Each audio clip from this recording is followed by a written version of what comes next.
This update brought to you by American Implement. Indebted to the past, committed to the future. We wrap up Beef Month in Kansas with Abby Heidari from the Kansas Beef Council coming up. Conestoga Energy is committed to investing in technology in their communities through Inogen corn, the exclusive hybrid corn specifically bred for use in the production of ethanol fuel. The Inogen corn reduces energy usage in the plant, pays a 40% premium back to the farmer, and keeps $3 million in the United States rather than going to foreign countries. It's good for American farmers, businesses, and consumers. Conestoga Energy, fueling the new frontier. Wulfgar Construction and Irrigation has been around a long time, and a lot of folks have trusted them to design, build, and service all sizes of commercial and on-farm storage for grain and equipment. Wulfgar is also known for their outstanding irrigation division, where they stock a complete selection of nozzles, regulators, drops, gear drives, electrical, and structure components. Looking for an electric motor? Wulfgar has a large selection in single and three-phase. Next time, reach out to the pros who have decades of experience at taking care of business the right way. Wulfgar Construction and Irrigation. Day and night till the job is done, Teeter is the one that works for you. Fields of green reaching toward the sun, Teeter is the one that works for you. Teeter is the one, Teeter is the one that works for you. Teeter Irrigation, your source for water management. SNS Trailer Sales, with 2 locations in Ness City, Kansas, is where everybody goes to buy or rent trailers. They feature the all-new, all-aluminum Mauer grain trailer with all of the electric options, the easy-to-load detached trailers, and a huge stock of header trailers. At the west location, you'll find bumper pulls, goosenecks, and oilfield specialty trailers, along with flat and utility beds for pickups. SNS Trailer Sales in Ness City and on the web, but remember, you do have to spell out the and. Well, May is Beef Month in Kansas, and we're going to talk a few minutes now about the nutritional side with Abby Heidari with the Kansas Beef Council. Abby, appreciate your time. Yeah, thanks for having me, Ken. All right, so here we are. Every year, at least 1 month out of the year, we celebrate beef. And many of us, we grill year-round. Mm-hmm. Beef is very much at the center of the plate. But we want to talk, because a lot of times we talk about production, we talk about the various things, but nutrition is probably one of the keys as we look at expanding those that have their beef experience. Definitely. So we're doing lots of great outreach with our consumers. We'd like to, with the Kansas Beef Council nutrition programming, hit those key influencers that we know are going to help present a positive message about beef nutrition across the board to different audiences that we know are influenced by health professionals. So one way that we're doing that this month in May is to present a really nice flyer handout that I created about grilling the lean beef cuts to our Hy-Vee dietitians across the state of Kansas and the Kansas City Metro. This lean beef flyer is really enabling them to be educated on how to grill those lean beef cuts the correct way so that we know they're coming off the grill tasting delicious. I think I need one of those too. Mm-hmm. Well, some of your lean beef cuts can simply be, dry rubbed and thrown on the grill and they turn out perfect. There's a couple of the other lean beef cuts that just need a little more TLC, and we just want to make sure that they're treated properly before they're grilled.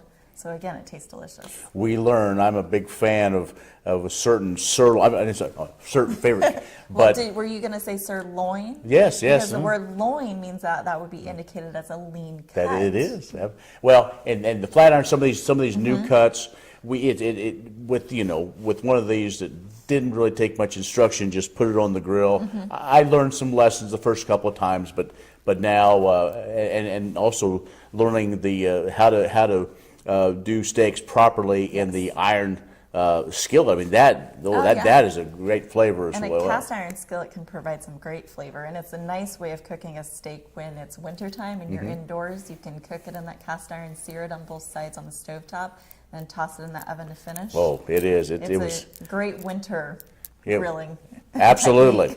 Okay, so we talk about the influencers and other outreach that you're doing. What's been their reaction? I mean, I know over the years there's been all the different things and almost browbeating them. If you want something healthy, this is what you have to do. But really has the tone changed and really just kind of lay it out there I mean, the science, everything else backs it up. I mean, here it is. Well, and I think with our key influencers, what we're finding is they really are seeing the science. They are understanding that beef is part of a balanced meal. Of course, you need all kinds of great balance. You need lots of different fruits and vegetables and whole grains to be included with those lean proteins. But most influencers who are health professionals really are understanding the science that's behind it. I think the key that we're focusing on is making sure that we're also talking about sustainability, and that's something that our organization, Kansas Beef Council, is going to be focusing on more for the remainder of 2018, is that sustainability aspect with beef.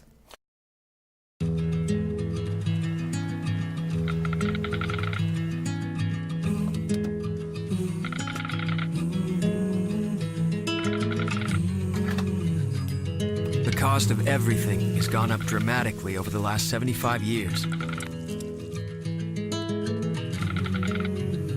With one exception: keeping electricity affordable. Wheatland Electric, delivering energy for life, your Touchstone Energy Cooperative. Experience matters. That's why Conestoga Logistics prides itself in having over 40 years of transportation knowledge and skill to serve you and your customers. With a fleet of certified drivers and late model equipment, exceeding their customers' expectations is an everyday goal. Fast, courteous, and professional service with an outstanding safety record. That's what you get when you contact Conestoga Logistics at ConestogaEnergy.com. When you've had a best friend for over 50 years, you develop a trust. And the Scot Co-op has been a trusted rural friend since 1957. A co-op keeps money in the area, doing business for and with their members. And that helps keep their hometown thriving with keeping money in the community. Scot Co-op is not just an elevator. It's the rural way of doing business. So, when you see an elevator, remember your friends at Scot Co-op. So you talked about working with the dietitians in Hy-Vee and other grocery stores. How is that continuing to work? I mean, because it seems like there's fewer kind of meat counters, because that still is one that can tell the story not only about preparation but also of exactly kind of if they're looking for a certain healthy cut. Yes. Those folks that are behind. They're able to tell that story, kind of help, since you're not able to be at every store. And that's a very good point, Ken. The meat case is just as able to share that story as the registered dietitians that are in the stores. And so that's why we actually took that flyer, not only shared it with the registered dietitians, but shared it separately with the meat case managers and their employees, because we know that the dietitian, she's only one person, or he is only one person. There's a lot of individuals at the grocery store that can be helpful to the customers when choosing the correct lean beef cuts. So we did share that flyer with the meat case employees as well, because we know they can also be a key influencer educating consumers about which cuts to purchase. So as we look at the big picture, are there some new discoveries? Are there some new things in the stories and the outreach that you're doing to try to reach consumers of not only all ages but kind of all aspects, maybe all knowledge levels of beef? There definitely is, especially with the focus on protein being so big. We definitely still have that great research and background to focus on protein, especially being really great for our aging population. We were able to sponsor a session for 350 dietitians in Overland Park, Kansas at a joint conference for the Missouri and Kansas Academy of Nutrition and Dietetics. And that session that was done by Kim Schwabenbauer, she's a registered dietitian and a professional athlete. She was able to sponsor or provide a session on healthy aging and how protein is able to play a key role in prevention of sarcopenia, which is muscle wasting through aging. And as well, we were able to provide an exhibit that focused on how to include beef as a first food for infants and toddlers at that conference, really focusing on especially the different textures. Beef is recommended to be introduced at the age of 6 months, as well as other solid foods. It's just the texture is going to maybe be different initially. You might start with a pureed beef product. I used to just puree my ground up hamburger with my marinara sauce and toss it in with my pasta for my little infants and toddlers when they were really little. Now they're big now. But it was a really great way of introducing that iron-rich, high zinc source to my kids, because infants typically are low in iron content, and beef is a really great source for that. So after we move past the puree, we like to educate our influencers. You know, you can do the ground beef texture, then you can get into the shredded beef, and then move on when they're later toddlers and give them tiny little portions of steak. Sure. So, but that is a really good important thing that needs to be educated to consumers, because I don't think they understand how they can incorporate beef into those infant and toddler meals while cooking the same meal for their whole family. I think that's probably what it is. Going, well, you know, all of a sudden, boom, you're there, and I think that's a great idea.